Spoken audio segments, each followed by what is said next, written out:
in the new project, in the Peace and Justice project, my engagement in that is really political advice when we need it, but more importantly, it's reaching out to people who broadly share Jeremy's vision for what should be, a much better life, both at home and indeed abroad. The whole social justice agenda that we advanced in the manifestos of 17 and 19 on international matters, on social justice in our country, on workers' rights, etc., internationalism. All of that is now what we are hoping to continue to keep a positive agenda for the Labour Party, and indeed for any other campaigning organisations who share our values. And Jeremy can go into more detail. I lead on the political engagement work, and that includes dialogue with CLPs and groups like your own, and also within the trade union movement, because what we're looking to do is actually turn what we believe are our socialist values into activities within the communities. And if Labour are to win an election, and we are really hopeful that will happen, then we need to re-engage with those communities, and we need to see what those communities are doing, so that we can amplify the work that's happening within those communities, be it community organising, be it community activism, and link that in with what trade unions are doing, and of course link that in with what the Labour Party are very often doing, or certainly should be doing more of. So yeah, my involvement is a political liaison role with activists in the communities, with the trade unions, and also with people in the Labour Party as well, Sean. So that's my kind of role at the moment. Welcome, and thank you for being here. Thanks very much. I'm speaking to you from a car in Bow, East London. There's many reasons why I'd be in a car in Bow in East London. One of them is I was on my way to look at an art exhibition of Stop the War, popular art for peace over the past 20 years. But I'm talking to you first, and I liked your comment about it's a certain time all over the world. Yep, obviously it is, and it's always time for socialism anywhere all over the world as well. So think of that as a unifying point, and it'd be nice, and Karie, I hope you're still on it, because it'd be nice if, when I've finished my few words, if Karie and I sort of maybe complement each other in the discussion on organising and the role of the project itself, if that's okay. And also, thank you very, very much for agreeing to support and affiliate the project, because we obviously rely on support and affiliation, and we have donors to us. They're all very small scale. They're all people donating £5–10 a month, sometimes a bit more than that, but not much more than that. And that's provided us with enough stability in order to set the project up, to rent an office space, and to employ the staff we've got. And we're obviously developing very fast, and I'm spending a lot of time traveling around the country. And I, as you know, am very passionate of two things. One is peace and justice globally, but also that politics is strongest when it's strongest on the ground. Hence the work that Karie particularly and I put in as leader of the party to develop the community organising unit in the party. So I think that is extremely important.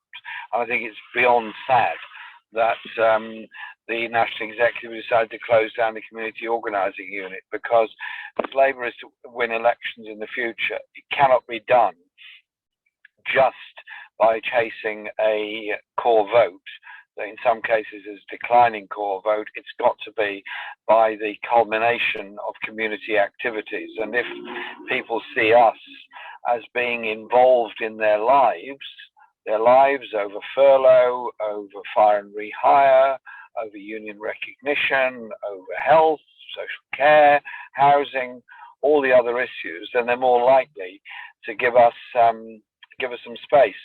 So I think that as a movement, we've lost a big opportunity there, but all is not lost, because I see the Project for Justice and Peace as working closely with unions, obviously Bakers Union, Unite, and CWU, and so on the community organising role of the party. And we're also working with those that are promoting food cooperatives and food hubs.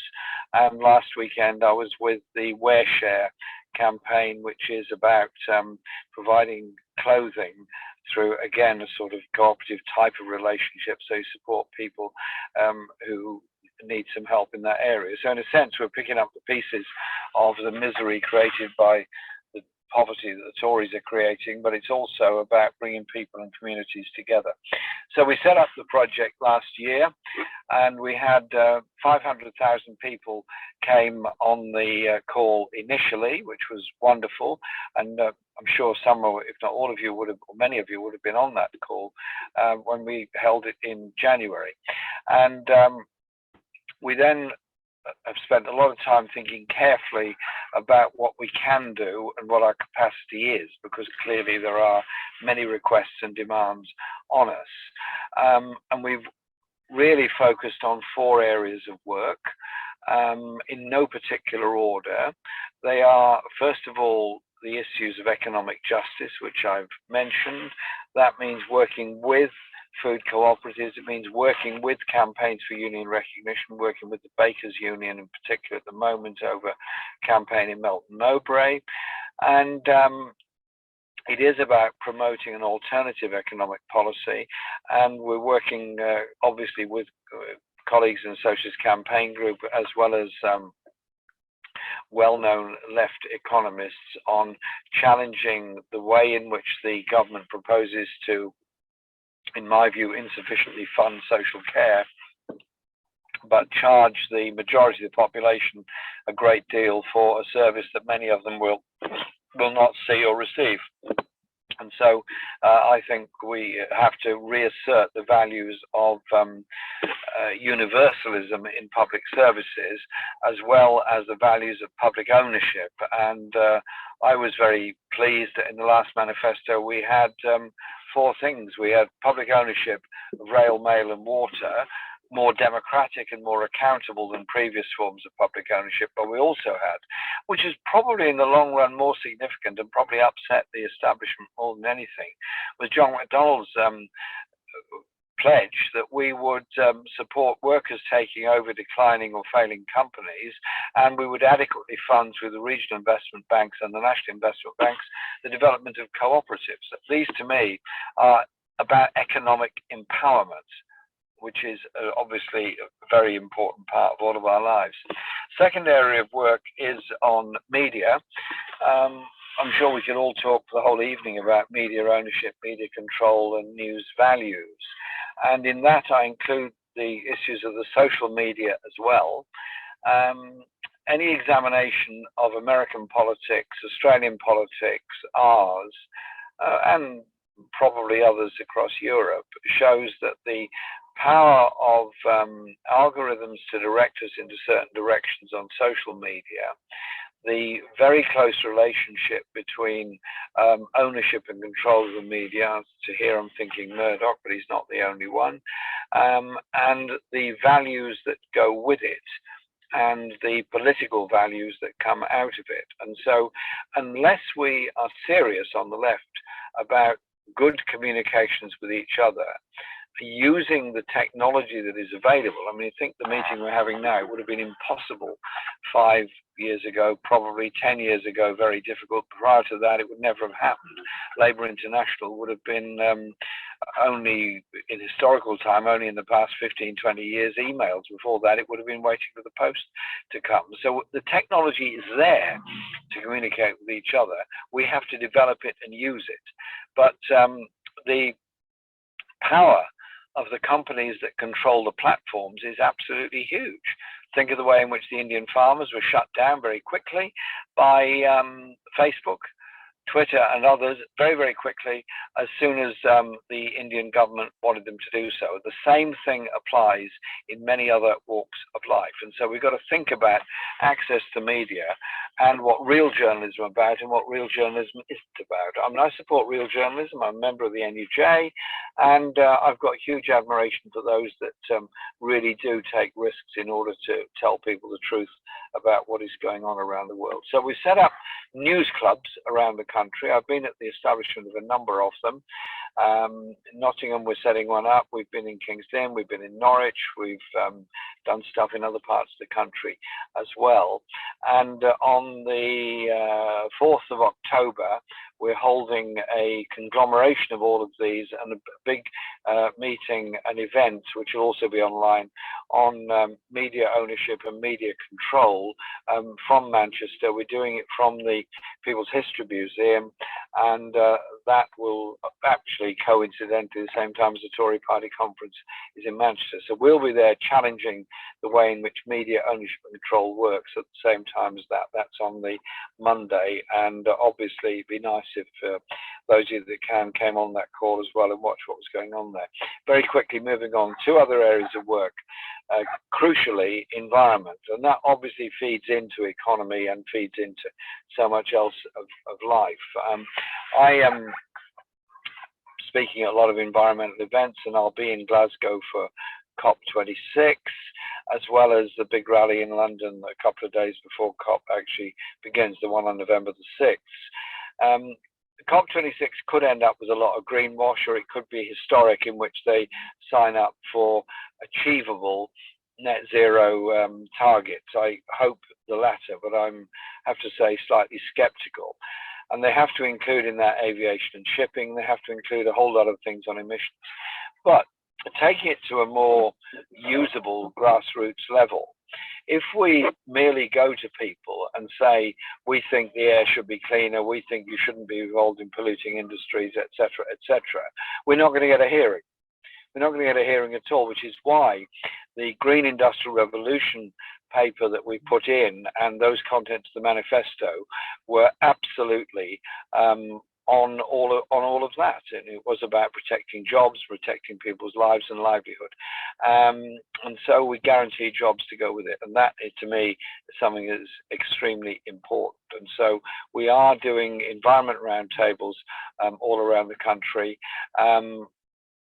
And obviously we'll be doing our best to be part of a very large fringe event at the COP26 in Glasgow, as well as obviously interaction with delegates, particularly those from southern countries that have made no contribution, or virtually no contribution, towards the climate change we're experiencing, but are suffering a great deal as a result of it.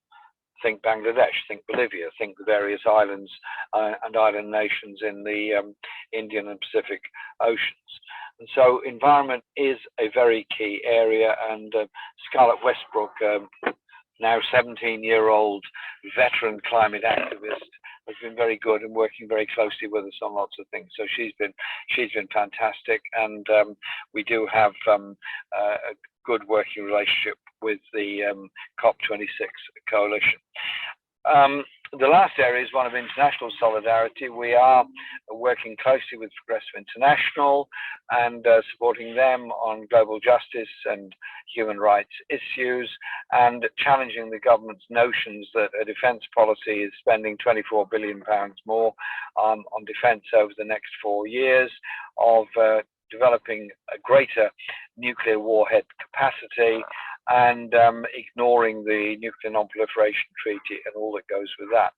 And there's a lot of people out there very unhappy about the direction in which things are going, and I'm expecting there's going to be a very big crowd in Liverpool tomorrow, where we're supporting the campaign against the electronic arms fair that's taking place in Liverpool, as well as the defence equipment fair that's going on in London next week at the Excel Centre, I think it is next week.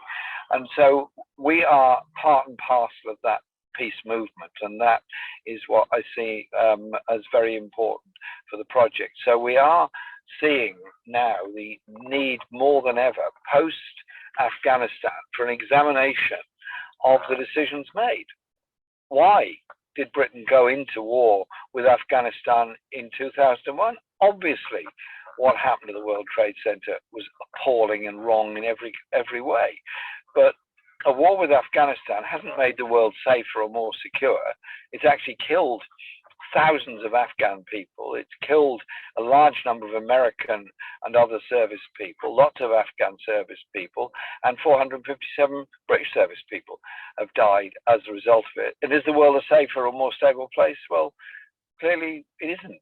And so I think we need to have an examination of what our role is. Can Britain go on with being a global player? And interestingly, in the debate in Parliament this week, when the Prime Minister made his statement, there was a number of Tory MPs who condemned Joe Biden for facing the reality of withdrawing from Afghanistan, and also went on to say that the US was not interested in nation building for the future. It was more interested in itself, I suppose. And they sort of said, well, Britain has to fulfill the global role of the United States and start getting involved with defending Taiwan. Well, I think our international relations have to be based on environment, on peace, on justice, on sustainability, and on human rights. I am not defending those governments that abuse human rights, be it Saudi Arabia, China, Russia, Hungary, or even the United States in Guantanamo Bay. But I do think there has to be an engagement on human rights, and that is certainly what I do through the Council of Europe and through Liberation, the movement I'm always also involved with, which has NGO status at the UN, and I do attend UN Human Rights Council to do that. So the project is multifaceted. We have about 50,000 people who are on our mailing list, and very welcome they are too, and the number is growing quite quickly. And we also have included in that those people that subscribe to support the project. The International Transport Federation and other unions are working very closely with us and being very helpful as well. So I'm very optimistic that our project can be a good place for those on the left, whether they're in the party or not in the party, but keen on doing things in the local community to come together. It's not an alternative political party. It's a movement for, as it says on the tin, peace and justice. And I'm very proud of what we've achieved, and I'm very grateful to all those that work in the project. And Karie outlined some of the work that she does, and she does it incredibly well, as do the other people who work for our project. So if I may, Chair, I'll stop there, and then we can go into questions and discussion, and then I've got to go to a meeting around the corner.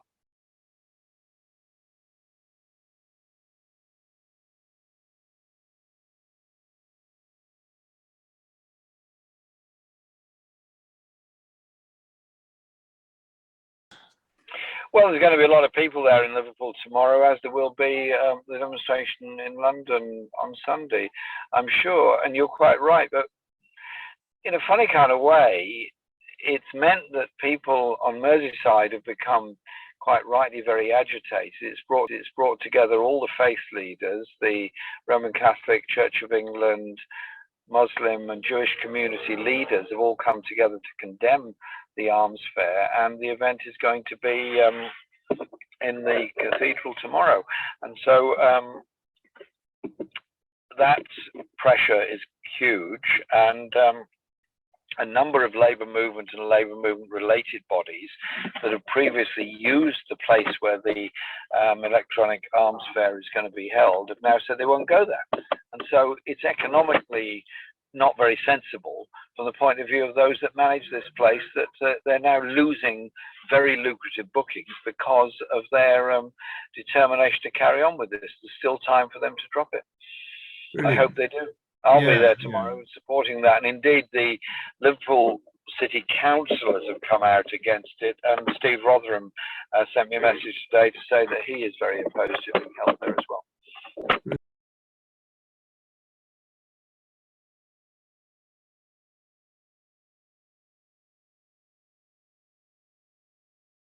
Yes, there's two things. Thanks very much for your question, George. There's two things. One is, in addition to the policy area, which I'll say a bit more about, was that we organised a Voices for Refugees event in which it was very complicated to set it up.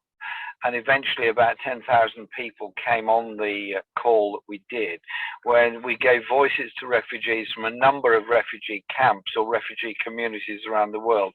I'm thinking here Rohingya, Syrian, Palestinian, and so on. And I do think that with the renewed interest in Afghan refugees, I hope that also extends towards the million plus Rohingya and many others, because there's now 70 million refugees around the world. They'd be quite a big country if they were all in one place. So it's about building solidarity. It's also about the ideas you've all got on and what a socialist international strategy would look like. I'm going to be speaking next Saturday, that's the 18th, at the annual meeting of Stop the War Coalition. It's 20 years on since the founding. And I'm going to be setting out some ideas there, which we're formulating at the moment. So your ideas on it, on issues of what is defense, what is security, and of course the trade issues that lead to so much poverty and inequality in the world have to be addressed as well. And I observe that the British government is about to do a trade deal with Australia in which they're quietly dropping any requirements about environmental sustainability. I suspect they'll do the same on human rights clauses on other trade deals around the world. The stronger point, one of the stronger points of the European Union trade agreements was that they always included a human rights clause. I can't see the British government continuing that. So it's those kind of issues that we have demand on. How can we participate directly? By ensuring that when solidarity is needed, it's there. When election observers are needed, they're there. When some kind of solidarity action is needed, it's done. I'll give an example. A good friend of mine who's a senator in Chile, Alejandro Navarro, has a huge issue with a mining company, now Italian owned, in Concepcion in southern Chile. They're polluters, they're shocking polluters, and they're refusing basically to pay what they should for cleaning up the area, cleaning up the ground and all that. And he wants international solidarity, and obviously we give him what support we can. But that's the kind of practical thing, whereas somebody calls and says, look, this company, in this case it's an Italian company in Rome, needs to be challenged. Have you got colleagues and comrades there who can help do it? Do it. That's the kind of solidarity we want, which the trade unions would operate on as well. And so we are obviously in very close touch with unions as well. But ideas and concepts are very important. So what we'll be doing is sending out something next week after we've put my ideas together to the Stop the War meeting. Thanks, George.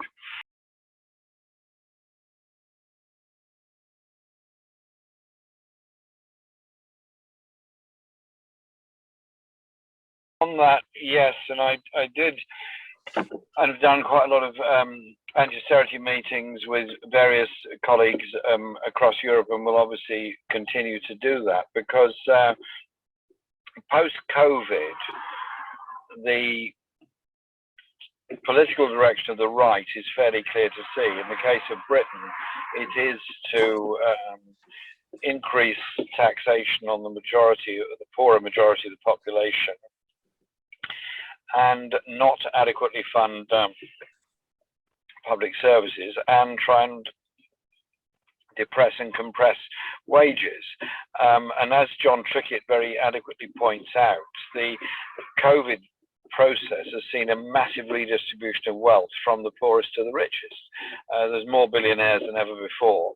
And it's not just in Britain, it's other countries as well. So we need that global pressure, but we also need that pan-European movement, because I can see that the European Central Bank, which obviously affects the Eurozone the most, having done what they did to Greece, but the pressure they did onto Ireland and for a while on Spain, Italy and Portugal, will do exactly the same again on reducing deficits. They dropped all of those conditions at the height of the pandemic.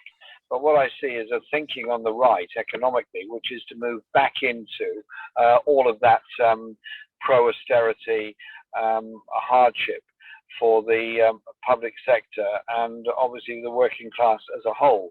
So that degree of international solidarity is very important. And through People's Assembly, which obviously we're closely aligned with and associated, we're organising a lot of events and particularly opposing the fire and rehire stuff. And Unite, and particularly, but other unions as well, have been very effective at defeating that. And if we continue to win on no fire and rehire, that's where the whole workforce gets fired and rehired on lower wages and worse conditions, then that'll be a sign, because I think there's going to be massive working class activity throughout the autumn in Britain and all across Europe. That solidarity is important. We want to be part of that. We're not an organisation trying to take over everybody else's job. We're a way of bringing people together, of sharing information, sharing ideas, but sharing information and ideas isn't the whole story. It's what we actually do about it and how we mobilise people. And that is what I'm very keen to be doing. So yes, we're happy to either liaise with you directly, and friends in the Netherlands where you're at the moment and other places are also to go there and arrange joint activities. But the one thing COVID has taught us is you can do a lot on Zoom all around the world. Yes. I never believed you could address a meeting of 200,000 people from my study at home. It can be done. So let's use it. Yes, but we are into that solidarity action.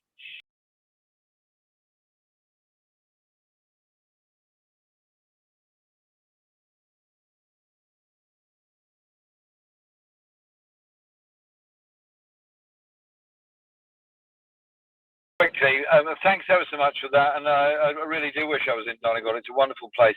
But your point about community work is so important. I mean, I've spent part of the afternoon dealing with the ownership of a pub in my constituency, and we've won, basically. We've prevented property speculators taking it over, destroying it, and that's seen as a victory for the local community. That kind of thing is very, very important, because if you get a hearing on any other issues, you have to get a hearing on immediate, often very local stuff. And your book, you recommend Phil Paratin, absolutely right. I have that book.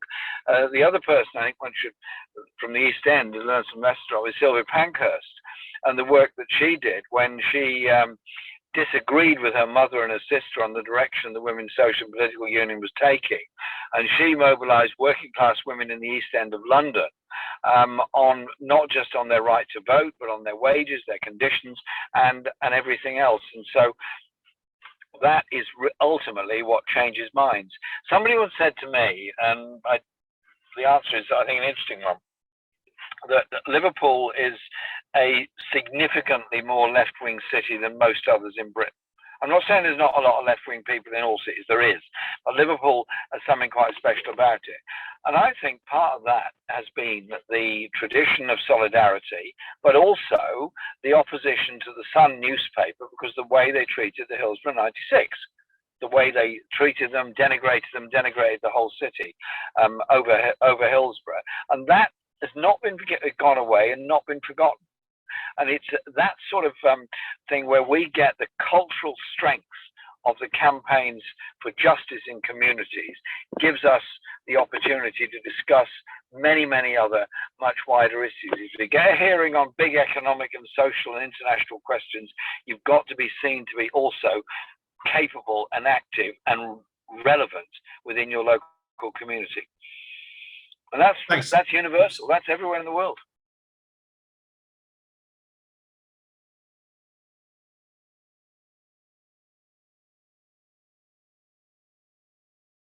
Yes, the importance of working with civil society groups is key, and we would obviously be very happy to link up with yourself on contacts with civil society groups and mobilisation.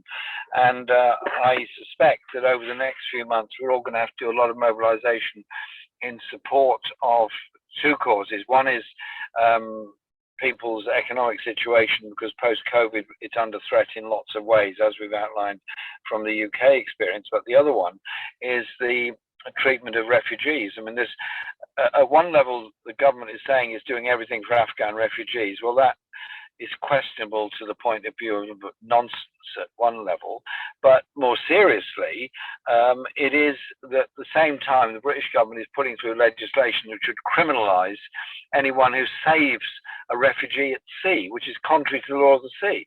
So they're sort of girding up to start prosecuting the Royal National Lifeboat Institution for saving the lives of refugees coming to our shores. Well, I find it beyond disgusting that the European countries are in some kind of horrible down market auction about who can take the fewest refugees, and then saying that the majority have got to stay in Lampedusa or Lesbos or Turkey and not be allowed into Hungary, Austria, etc. And then the British government say, well, it's all the fault of people traffickers. Nobody gets into a leaky boat and tries to get to Greece unless they're desperate. Nobody tries to cross the channel from France to Britain unless you're desperate. You don't do things like that. Nobody willingly goes into the Mediterranean and dies in the Mediterranean. They only do it out of total desperation. What's happened to our humanity?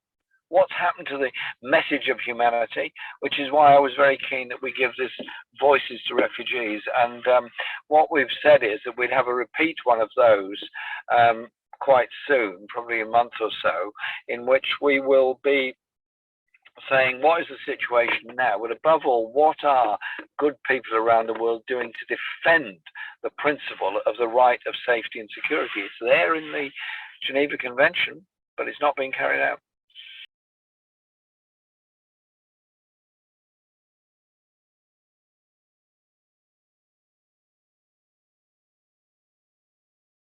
We have to use the experience of people that have got into mutual aid groups through the COVID crisis, got involved in communities in a way that many of them never thought they would and never expected to.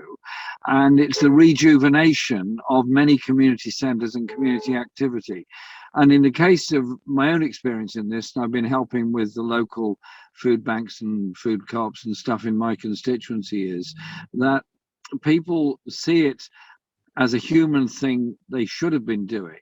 And many tell me they'd been blind to what the condition of their neighbours and people in the same street as them were actually living in.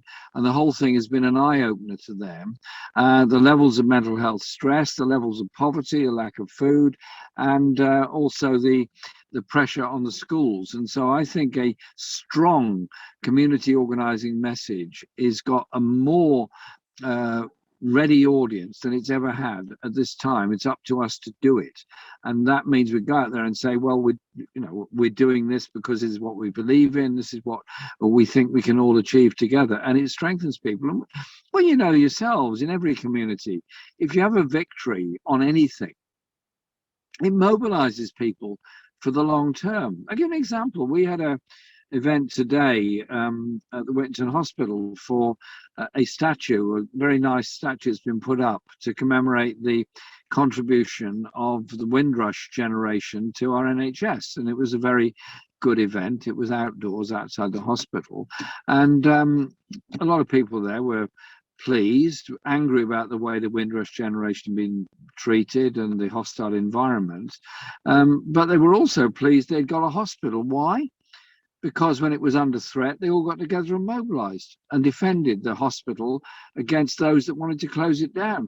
That strengthened the community, and it works in all places. And so it is about community campaigning for decent public services. So that means the creative approach, and Karie will remember this very well, the work that we put in to having local economic forums and local environmental roundtables means that people from all kinds of backgrounds come together, share ideas and experience, and then start local campaigns. The local is the basis of how you develop things. Community activity is absolutely vital.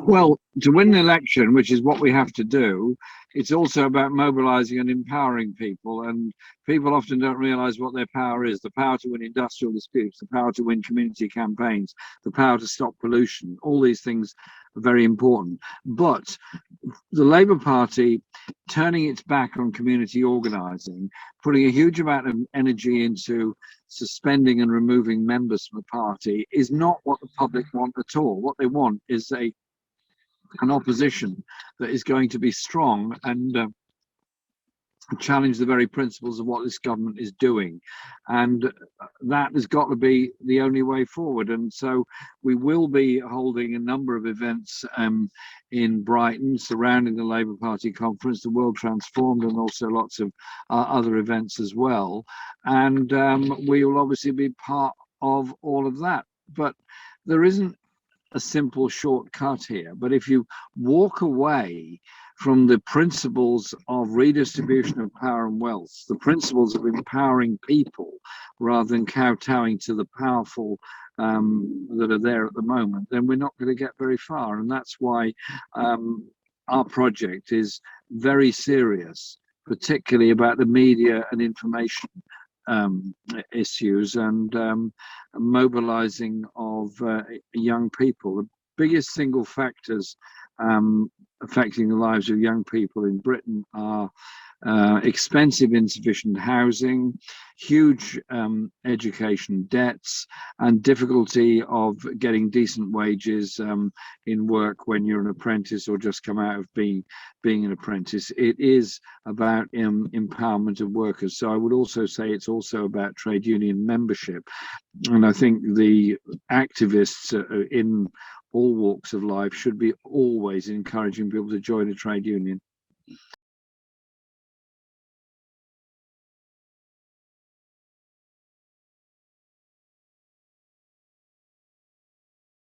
Absolutely, thanks for what you said.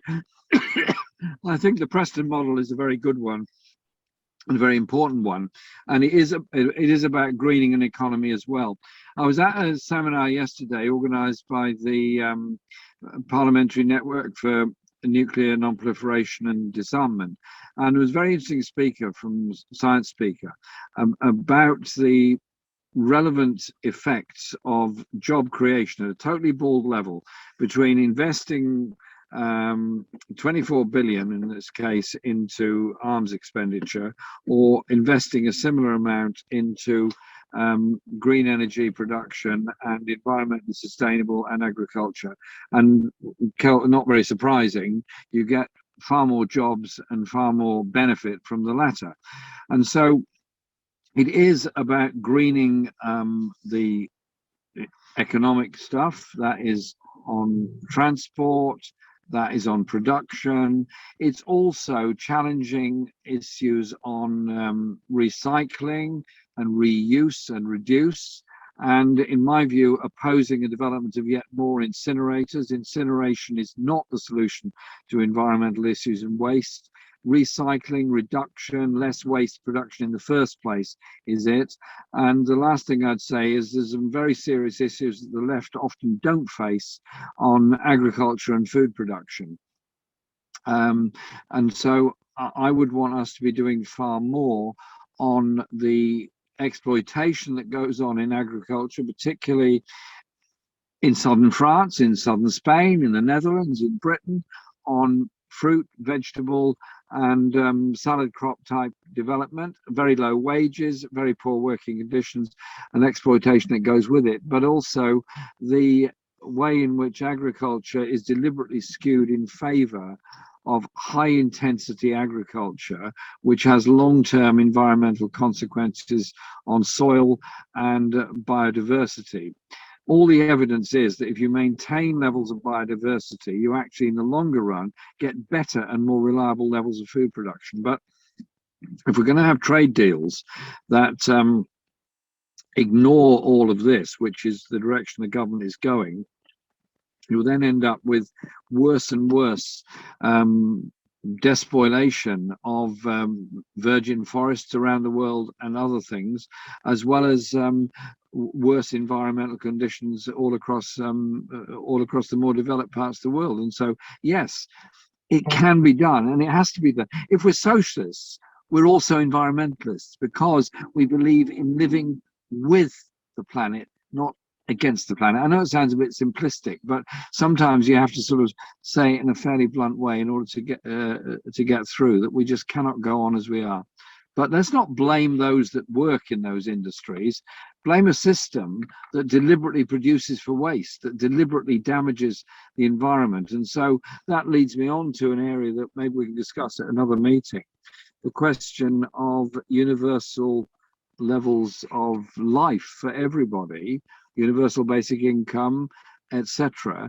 Because if we are to have economies that work for need rather than greed, then you have to provide security for people at the same time, alongside a very good level of public service.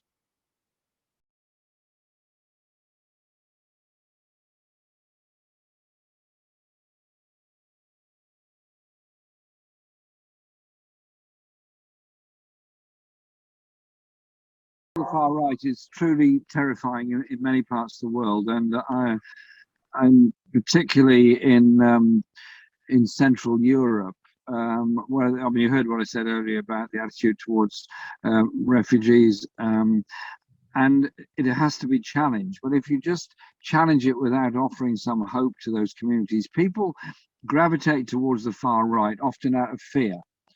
They're frightened into it, or they're fearful of their own futures because of the way in which industries have been broken up, communities have been broken up, and the left isn't seen to be offering the alternative it ought to be. So it is about offering that political alternative, but also inspiring young people into anti-racist mentality. And so I think there is a longer term job to be done on education and notions of history and concepts of history that are taught to young people in school, because that's where a lot of the ideas of racial superiority come from. But it's also about mobilizing people immediately. And I have to say, I was so impressed when on the night of the London Parliament elections in Germany, when the AfD did relatively well. It was so fantastic to see very large numbers of young people on the streets of Berlin saying, this is not done in our name. These fascists do not belong here. They're not speaking for us. They don't speak for us. It was that immediate youthful response straight out there on the streets, and that's important. But I mean, I recognize the way in which the far right are operating, particularly in Hungary, and the rise of Islamophobia and anti-Semitism in Hungary and Poland is quite terrifying. So is the project on this? Absolutely. And we would want to be mobilizing again with groups, but mobilizing our supporters. So what I can do is send out a email, if I may, to all of your members through yourselves after this event, explaining what we're doing as a project and how we value your affiliation, and particularly say that what we need is places and people that we can link up with so that we can give our support and help to give voice. Because when you're in an area where the racists are on the right, and you're one of the few visible anti-racists, you feel very, very vulnerable. You feel very alone, and it's not an easy place to be. So people tend to shut up and try and go away. And I thought the speech made yesterday in Parliament, you may have seen it, it's on social media, by Zara Sultana, explaining her experience as a young Muslim woman and the abuse that she's gone through. That ought to be something that is, and I'm sure she made it with a view of empowering people as to those that will stand up against it. And so, yes, we do things together. We do things by valuing each other's culture. We don't do it by toleration. We do it by solidarity and respect. Thanks for that. And I think it's worth saying that those of us who know Jeremy best politically, if you like, one of the first things we'd say about you is that you have stood solidly against racism and against discrimination and against all forms of oppression for decades now. And it's one of the things that people admire most about the stand that you've taken and continue to take.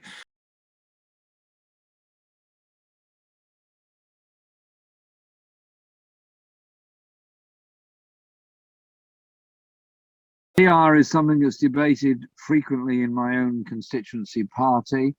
I have no fundamental objection to PR as a system, but I am concerned that we maintain a constituency link between an elected representative in Parliament, local authority, anything else, because that is where people get their representation from, and it's where the grounding takes place.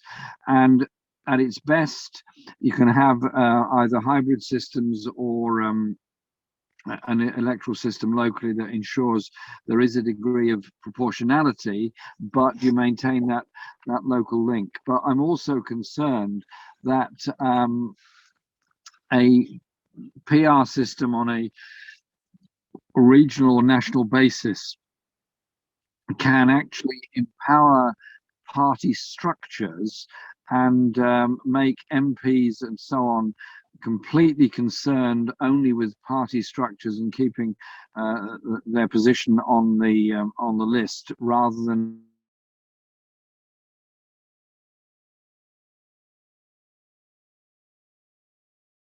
it's been a really, really informative and interesting meeting, and I'd like to thank everybody who contributed as well through questions and contributions, through anecdotes and stories, and you know, positive words of encouragement and all the rest of it. It's been lovely, and through the chat as well. You know, we've done our best to facilitate a good, smooth running meeting. What was hilarious last Friday, we've all been talking about when we met Jeremy. The last time I met Jeremy was last Friday in Nottingham at the thing that Crispin Flintoff was doing, and I told him I'd probably be chairing this, and he said to me, "You will make sure I get to speak, won't you?" You know, and my mate Sonia said, "How did he know to say that to you?" So he's obviously a very good judge of character. But in summing up, just to say that Jeremy has a huge amount of respect, friendship, and support in Labour International CLP. There is a very, very warm welcome for Jeremy in many, many corners of the globe, as reflected here tonight. So we hope that he'll certainly make use of that and certainly not be a stranger. The spectacle of teenagers and young people being so enthused by a political message of hope, of social justice and of peace, so enthused that they are prepared to climb over a wall and go through, you know, through open windows and all the rest of it to get into the room to hear that message being delivered, is a spectacle that encouraged many, many thousands of people, as much as it terrified the establishment. And it's something that will stay with me. I'll remember for as long as I can remember anything at all, and is something that I hope that I will live long enough to see happen again very soon, when we realise our own vision of peace and social justice and take it that one step further next time around. So thank you very much for your time, Karie, and to Jeremy. All the best, and please don't be strangers, and many of us will see you very soon, including in Brighton, the World Transformed, and many other places. Thank you very much. Thank you. Thanks so much for inviting us, Sean. I'll pass on your kind words to Jeremy. It was great to see you all, comrades. Keep up the good work, particularly on international matters. We'll keep very closely aligned, Sean, and obviously respond via email if anything ever comes through. But please keep an eye on what we're doing in terms of action on the website and on community organising. I've just finished on this, that whilst the Labour Party may have determined for political reasons, in my view, that community organising is not the model that they want to use to engage with communities, we completely disagree. More significantly, the new General Secretary of Unite, following on from Len McCluskey, is a passionate community organiser. So I am full of optimism about how we work with Unite going forward, particularly in relation to community organising. Yeah, well, thank you very much, and stay in touch. Thank you. Bye-bye.